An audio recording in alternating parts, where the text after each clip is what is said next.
من ذا الذي يقرض الله قرضا حسنا فيضاعفه له وله أجر كريم يوم ترى المؤمنين والمؤمنات يسعى نورهم بين أيديهم وبأيمانهم بشراكم اليوم جنات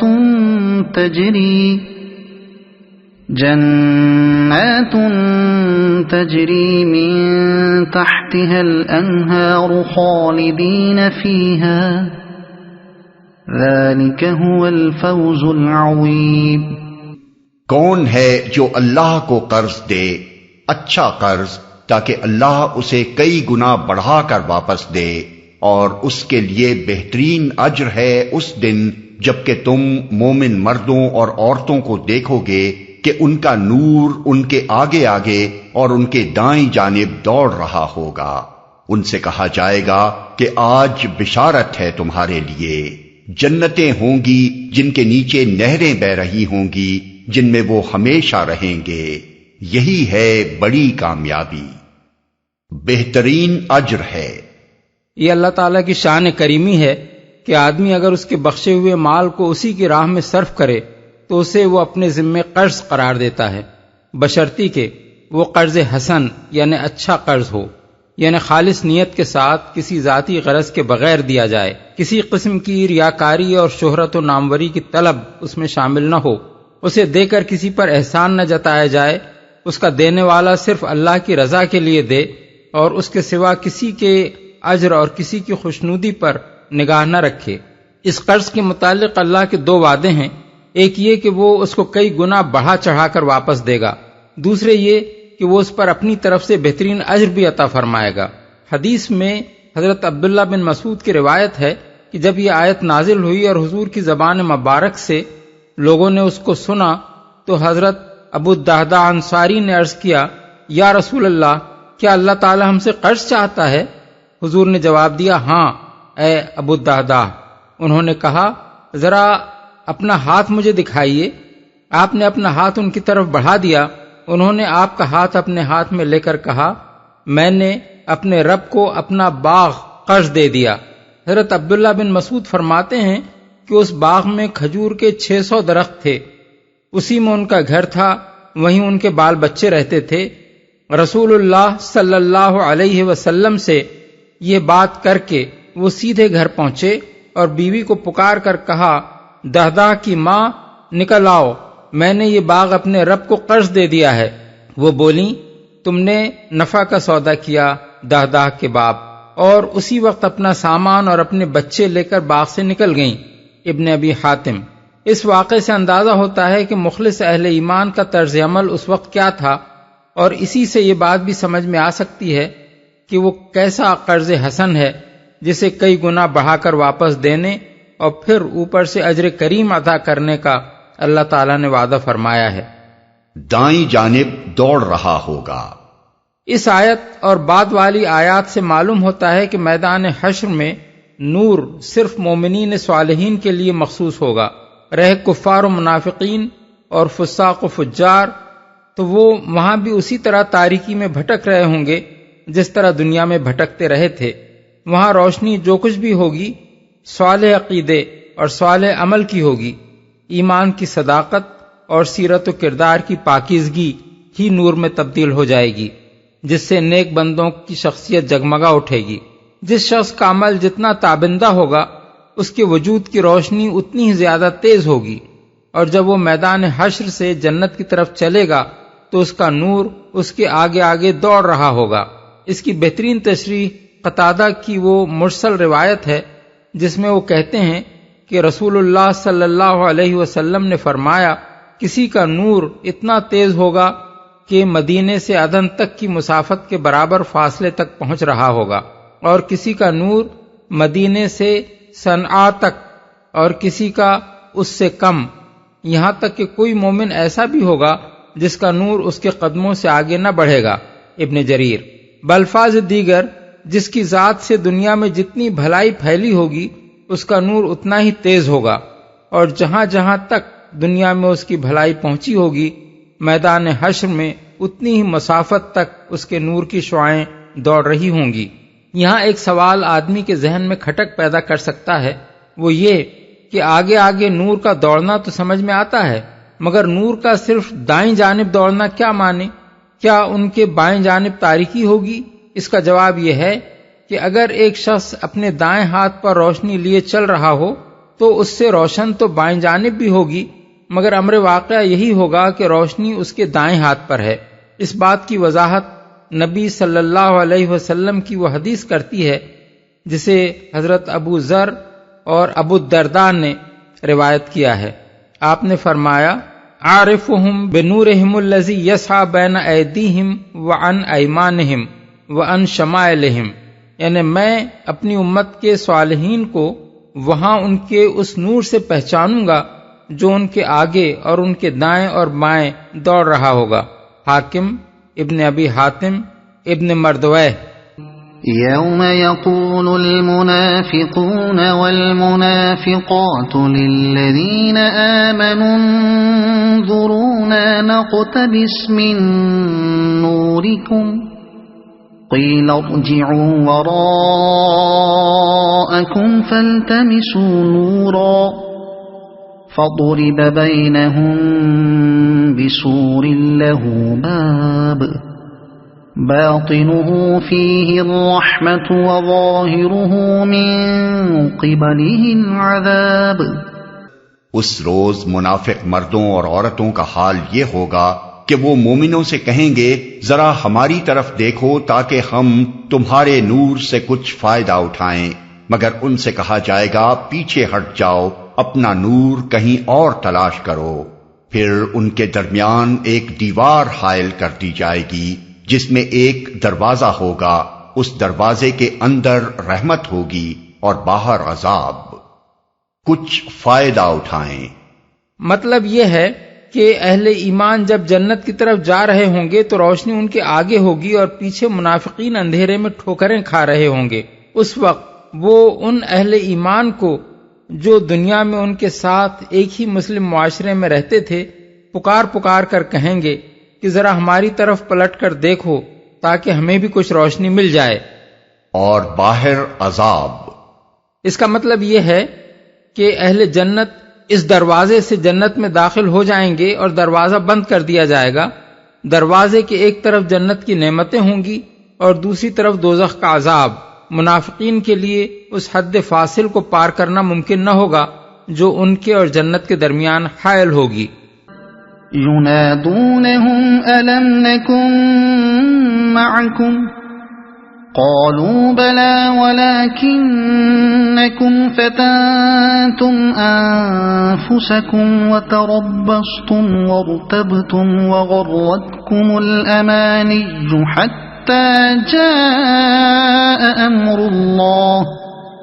حتى جاء أمر الله وغركم بالله الغرور فاليوم لا يؤخذ منكم فدية ولا من الذين كفروا مأواكم النار هي مولاكم وبئس المصير۔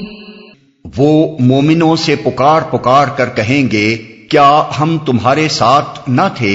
مومن جواب دیں گے، ہاں، مگر تم نے اپنے آپ کو خود فتنے میں ڈالا، موقع پرستی کی شک میں پڑے رہے اور جھوٹی توقعات تمہیں فریب دیتی رہیں، یہاں تک کہ اللہ کا فیصلہ آ گیا، اور آخر وقت تک وہ بڑا دھوکے باز تمہیں اللہ کے معاملے میں دھوکہ دیتا رہا۔ لہذا آج نہ تم سے کوئی فدیہ قبول کیا جائے گا اور نہ ان لوگوں سے جنہوں نے کھلا کھلا کفر کیا تھا۔ تمہارا ٹھکانہ جہنم ہے، وہی تمہاری خبرگیری کرنے والی ہے، اور یہ بدترین انجام ہے۔ ہم تمہارے ساتھ نہ تھے، یعنی کیا ہم تمہارے ساتھ ایک ہی مسلم معاشرے میں شامل نہ تھے؟ کیا ہم کلمہ گو نہ تھے؟ کیا تمہاری طرح ہم بھی نمازیں نہ پڑھتے تھے، روزے نہ رکھتے تھے، حج اور زکوٰۃ ادا نہ کرتے تھے؟ کیا تمہاری مجلسوں میں ہم شریک نہ ہوتے تھے؟ تمہارے ساتھ ہمارے شادی بیاہ اور رشتہ داری کے تعلقات نہ تھے، پھر آج ہمارے اور تمہارے درمیان یہ جدائی کیسی پڑ گئی؟ خود فتنے میں ڈالا، یعنی مسلمان ہو کر بھی تم مخلص مسلمان نہ بنے، ایمان اور کفر کے درمیان لٹکتے رہے، کفر و کفار سے تمہاری دلچسپیاں کبھی ختم نہ ہوئیں اور اسلام سے تم نے کبھی اپنے آپ کو پوری طرح وابستہ نہ کیا، موقع پرستی کی۔ اصل الفاظ ہیں تربصتم۔ تربص عربی زبان میں انتظار کرنے اور موقع کی تلاش میں ٹھہرے رہنے کو کہتے ہیں۔ جب کوئی شخص دو راستوں میں سے کسی ایک پر جانے کا قطعی فیصلہ نہ کرے بلکہ اس فکر میں کھڑا ہو کہ جدھر جانا مفید ہوتا نظر آئے اسی طرف چل پڑے تو کہا جائے گا کہ وہ تربص میں مبتلا ہے۔ منافقین نے کفر و اسلام کی کشمکش کے اس نازک دور میں یہی رویہ اختیار کر رکھا تھا۔ وہ نہ کھل کر کفر کا ساتھ دے رہے تھے، نہ پورے اطمینان کے ساتھ اپنی طاقت اسلام کی نصرت و حمایت میں صرف کر رہے تھے، بس اپنی جگہ بیٹھے یہ دیکھ رہے تھے کہ اس قوت آزمائی میں آخر کار پلڑا کدھر جھکتا ہے، تاکہ اسلام کامیاب ہوتا نظر آئے تو اس کی طرف جھک جائیں اور اس وقت مسلمانوں کے ساتھ کلمہ گوئی کا تعلق ان کے کام آئے، اور کفر کو غلبہ حاصل ہو تو اس کے حامیوں سے جا ملیں، اور اسلام کی طرف سے جنگ میں کسی قسم کا حصہ نہ لینا اس وقت ان کے حق میں مفید ثابت ہو۔ شک میں پڑے رہے۔ اس سے مراد مختلف قسم کے شکوک ہیں جو ایک منافق کو لاحق ہوتے ہیں اور وہی اس کی منافقت کا اصل سبب ہوا کرتے ہیں۔ اسے خدا کی ہستی میں شک ہوتا ہے، رسول کی رسالت میں شک ہوتا ہے، قرآن کے کتاب اللہ ہونے میں شک ہوتا ہے، آخرت اور وہاں کی باز پرس اور جزا و سزا میں شک ہوتا ہے، اور اس امر میں شک ہوتا ہے کہ حق اور باطل کا یہ جھگڑا واقعی کوئی حقیقت بھی رکھتا ہے یا یہ سب محض ڈھکوسلے ہیں اور اصل چیز بس یہ ہے کہ خوشباش دمے کے زندگانی این است۔ کوئی شخص جب تک ان شکوک میں مبتلا نہ ہو وہ کبھی منافق نہیں ہو سکتا۔ اللہ کا فیصلہ آ گیا۔ اس کے دو معنی ہو سکتے ہیں، ایک یہ کہ تم کو موت آ گئی اور مرتے دم تک تم اس فریب سے نہ نکلے، دوسرے یہ کہ اسلام کو غلبہ نصیب ہو گیا اور تم تماشا دیکھتے رہ گئے۔ وہ بڑا دھوکے باز، مراد ہے شیطان، کھلا کھلا کفر کیا تھا۔ یہاں اس امر کی تصریح ہے کہ آخرت میں منافق کا انجام وہی ہوگا جو کافر کا ہوگا۔ خبر گیری کرنے والی ہے۔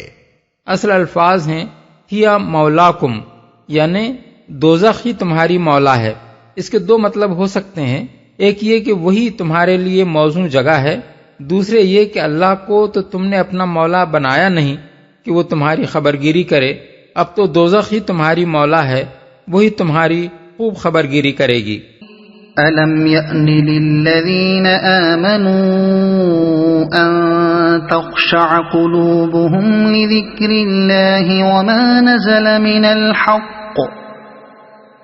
نَزَلَ مِنَ الْحَقِّ وَلَا يَكُونُوا كَالَّذِينَ أُوتُوا الْكِتَابَ مِن قَبْلُ فَطَالَ عَلَيْهِمُ الْأَمَدُ فَقَسَتْ قُلُوبُهُمْ وَكَثِيرٌ مِّنْهُمْ فَاسِقُونَ۔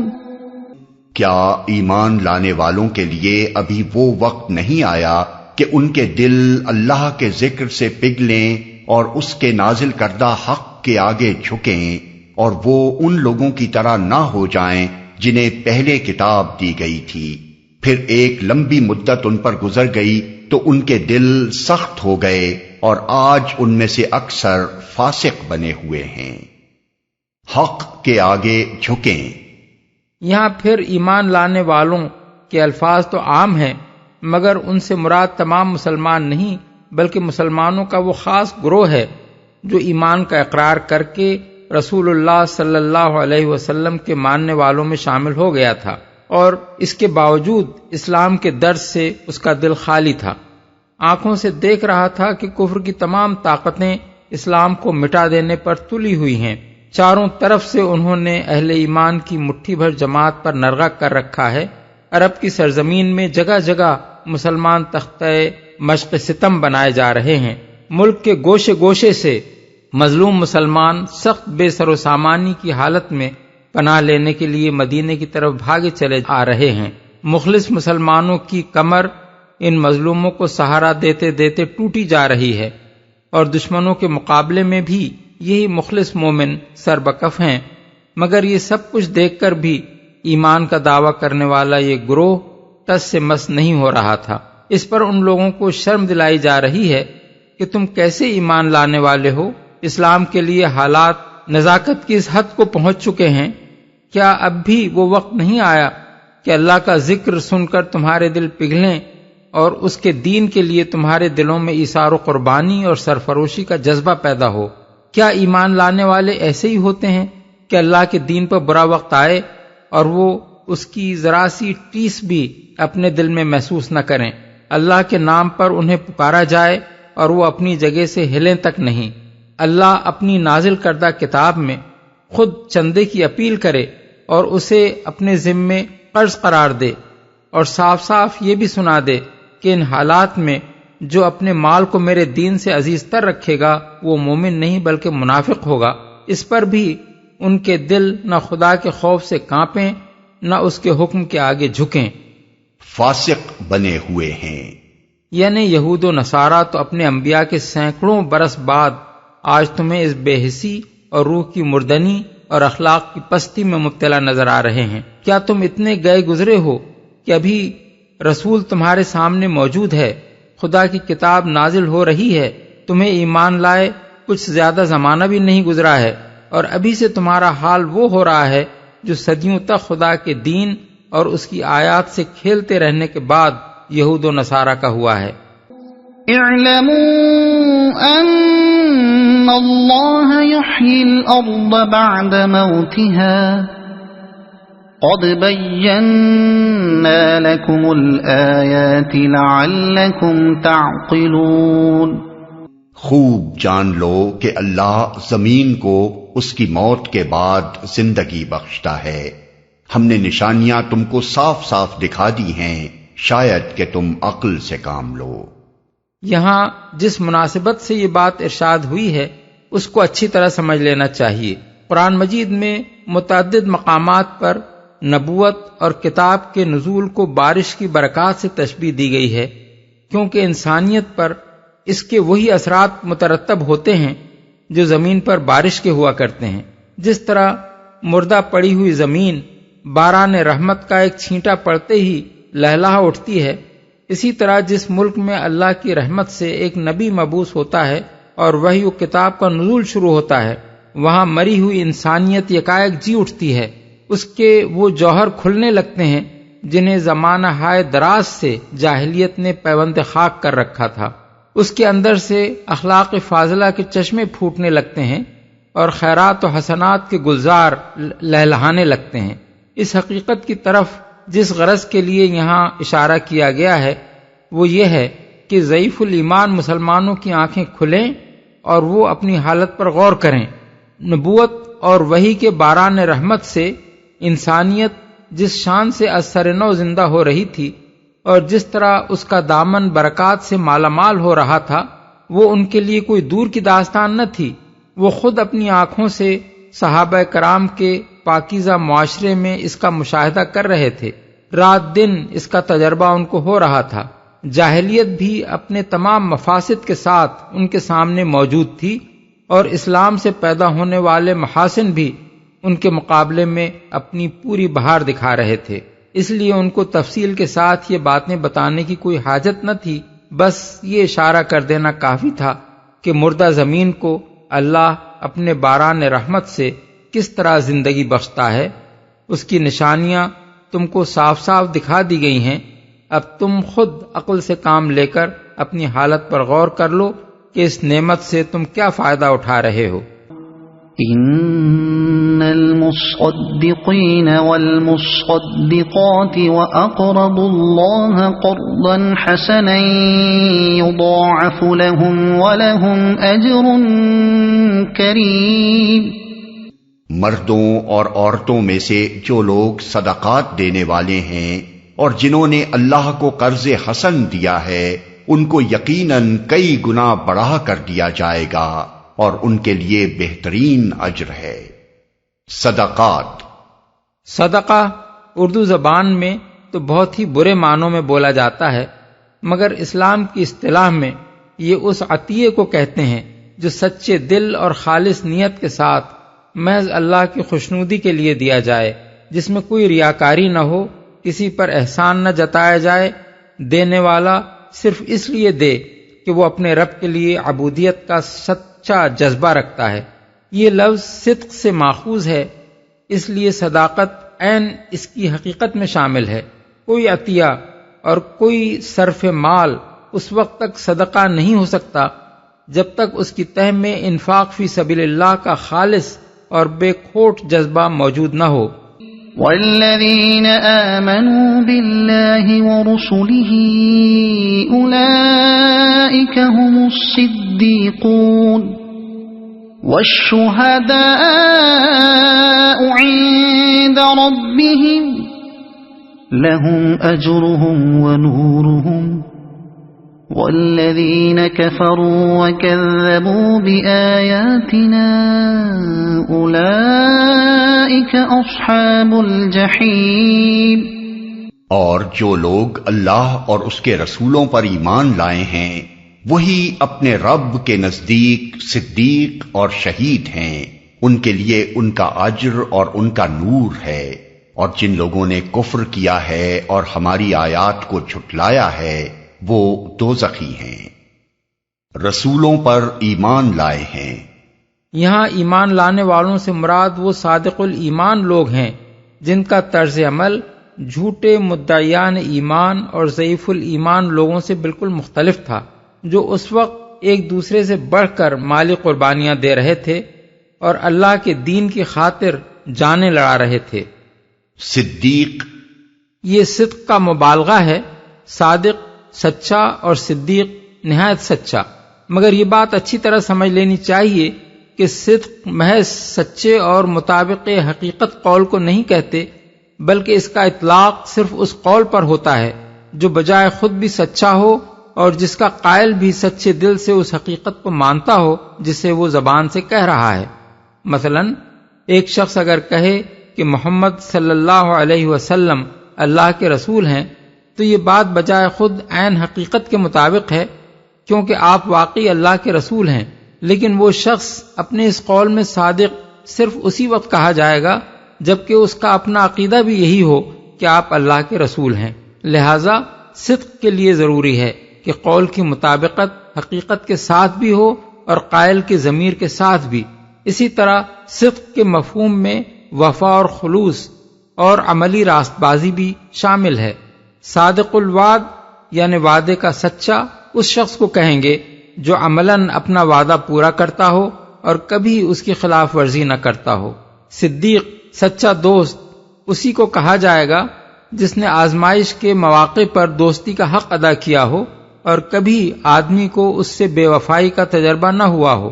جنگ میں صادق فی القتال یعنی سچا سپاہی صرف وہی شخص کہلائے گا جو جان توڑ کر لڑا ہو اور جس نے اپنے عمل سے اپنی بہادری ثابت کر دی ہو۔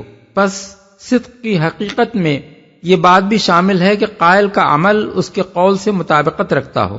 قول کے خلاف عمل کرنے والا صادق قرار نہیں دیا جا سکتا۔ اسی بنا پر تو آپ اس شخص کو جھوٹا واعظ کہتے ہیں جو کہے کچھ اور کرے کچھ۔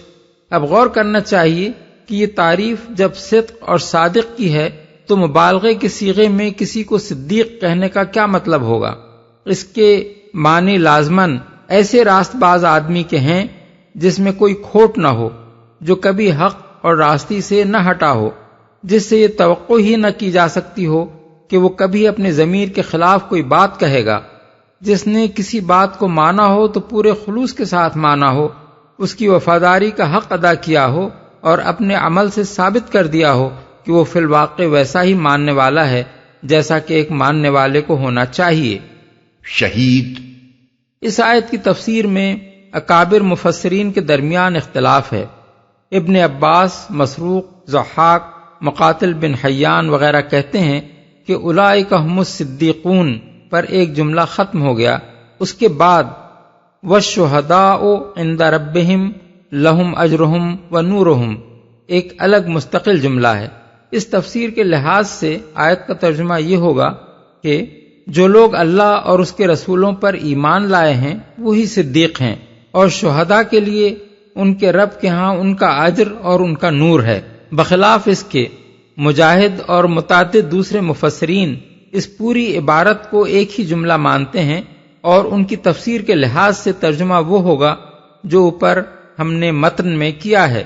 دونوں تفسیروں میں اختلاف کی وجہ یہ ہے کہ پہلے گروہ نے شہید کو مقتول فی سبیل اللہ کے معنی میں لیا ہے، اور یہ دیکھ کر کہ ہر مومن اس معنی میں شہید نہیں ہوتا، انہوں نے وَالشُّهَدَاءُ عِندَ رَبِّهِمْ کو ایک الگ جملہ قرار دے دیا ہے۔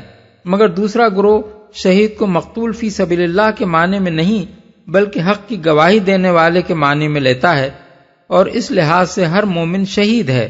ہمارے نزدیک یہی دوسری تفسیر قابل ترجیح ہے، اور قرآن و حدیث سے اس کی تائید ہوتی ہے۔ قرآن مجید میں ارشاد ہوا ہے وَكَذَلِكَ جَعَلْنَاكُمْ أُمَّةً وَسَطًا لِتَكُونُوا شُهَدَاءَ عَلَى النَّاسِ وَيَكُونَ الرَّسُولُ عَلَيْكُمْ شَهِيدًا، سورہ البقرہ آیت 143۔ یعنی اور اسی طرح ہم نے تم کو ایک متوسط امت بنایا ہے تاکہ تم لوگوں پر گواہ ہو اور رسول تم پر گواہ ہو۔ هُوَ سَمَّاكُمُ الْمُسْلِمِينَ مِنْ قَبْلُ وَفِي هَذَا لِيَكُونَ الرَّسُولُ شَهِيدًا عَلَيْكُمْ وَتَكُونُوا شُهَدَاءَ عَلَى النَّاسِ، سورہ الحج آیت 78۔ یعنی اللہ نے پہلے بھی تمہارا نام مسلم رکھا تھا، اور اس قرآن میں بھی تمہارا یہی نام ہے تاکہ رسول تم پر گواہ ہو اور تم لوگوں پر گواہ۔ حدیث میں حضرت برا بن عازب کی روایت ہے کہ رسول اللہ صلی اللہ علیہ وسلم کو انہوں نے یہ فرماتے سنا مؤمن امتی شہداء، یعنی میری امت کے مومن شہید ہیں۔ پھر حضور نے سورہ حدید کی یہی آیت تلاوت فرمائی۔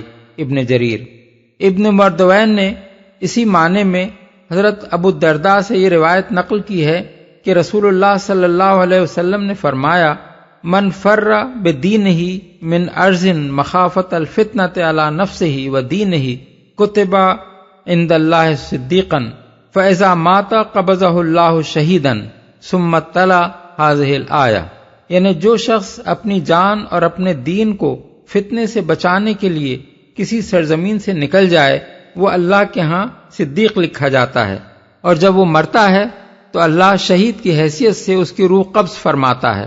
پھر یہ بات ارشاد فرمانے کے بعد حضور نے یہی آیت پڑھی ان کا نور ہے، یعنی ان میں سے ہر ایک جس مرتبے کے اجر اور جس درجے کے نور کا مستحق ہوگا وہ اس کو ملے گا، وہ اپنا اپنا اجر اور اپنا اپنا نور پائیں گے، ان کے لیے ان کا حصہ آج ہی سے محفوظ ہے۔